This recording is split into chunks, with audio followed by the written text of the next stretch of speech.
जिस यूपी में दर्जनों सांप्रदायिक दंगे हुए हों, वहां यह भी एक मिसाल है कि हुजी का आतंकवादी बता के पकड़े गए एक नौजवान को अदालत ने ऋषिकेश के एक साधु की गवाही पे बरी कर दिया है। पुलिस का कहना था कि उसने नौजवान को लखनऊ में तब पकड़ा जब वो आरडीएक्स के साथ धमाके करने की साजिश कर रहा था, लेकिन साधु ने गवाही दी कि सादे कपड़ों में पुलिस उसे उनके आश्रम से अगवा करके ले गई थी। 31 साल के नासिर ने जिंदगी के 7 साल यानी करीब 1/4 उम्र आतंकवादी होने के दाग के साथ जेल में गुजारी। अदालत ने अब उसे बेगुनाह पाकर छोड़ दिया है। घर वाले कहते हैं कि 7 साल पहले एक रोज जब अखबार में पढ़ा कि उनके बेटे को फौजी का आतंकवादी होने के इल्जाम में लखनऊ में पकड़ा गया तो उनके पैरों के नीचे से जमीन खिसक गई। इतना टूट चुका, मुझ में कुछ सब कुछ जैसे मेरे हरे भरे चमन को आग लगी और मैंने अपनी आंखों से उसको लपटे शोले उठते हुए देखे, मेरा ही दिल जानता। पुलिस ने 21 जून 2007 को लखनऊ में मीडिया के सामने फौजी का आतंकवादी होने के इल्जाम में एक याकूब को पेश किया और बताया कि नासिर उसका साथी है जो लखनऊ के गेस्ट हाउस में आरडीएक्स के साथ रुका था और मंदिर मस्जिद में धमाकों की योजना बना रहा था।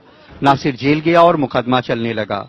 ये खबर मिलने पे ऋषिकेश के शिवानंद आश्रम के बुजुर्ग साधु सेवानंद उसके बचाव में अदालत आए, जिन्होंने गवाही दी कि नासिर उनके आश्रम में काम कर रहा था।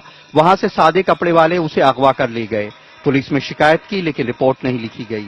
साधु कई बार गवाही देने आए। स्वामी सेवानंद जी मेरे लिए आए गवाही देने के लिए, उनका बहुत बड़ा एहसान है और इस मुल्क की सेकुलरिज्म जो है उसको उन्होंने कायम रखा।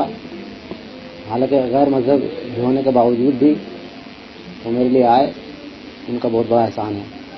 मैं उनका आभारी हूँ और उनका जितना शुक्र अदा किया जाए मेरे लिए कम है। मेरे लिए वो वहाँ इतनी दूर पहुँचे और मेरी बेगुनाही साबित करने में उनका अहम रोल है। यहाँ जब अदालत ने पूछा कि आपको क्या खर्च दिला दिया जाए तो उन्होंने कहा मैं यहाँ इंसाफ के लिए आया हूँ और इंसाफ की मदद करने के लिए आया हूँ, मुझे कोई खर्च नहीं चाहिए। तो उनका चरित्र जो उन्होंने पेश किया है न्यायालय के सामने वाकई वो सराहनीय है। 24 साल की उम्र में नासिर जेल गया। 7 साल तन्हाई में जेल की कोठरी में बीते। उधर घर वालों से दोस्तों रिश्तेदारों ने नाता तोड़ लिया।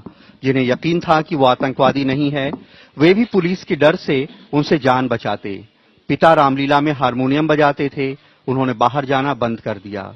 या तो अपनी परफ्यूम की दुकान पे रहते या फिर घर में। पुलिस नासिर के आतंकवादी होने का कोई भी सबूत अदालत में पेश नहीं कर पाई। देश में ऐसे तमाम किस्से हैं जब आतंकवादी होने के दाग के साथ सालों साल जेल में गुजारने के बाद लोग बरी हो गए हैं, लेकिन यह पहला ऐसा मामला है जब एक हिंदू साधु की गवाही से दहशतगर्दी का इल्जाम झेल रहा एक मुसलमान युवक इस तरह बरी हुआ है। बिजनौर में जुबेरो कैमरामैन आरसी जोशी के साथ कमाल खान, एनडीटीवी इंडिया।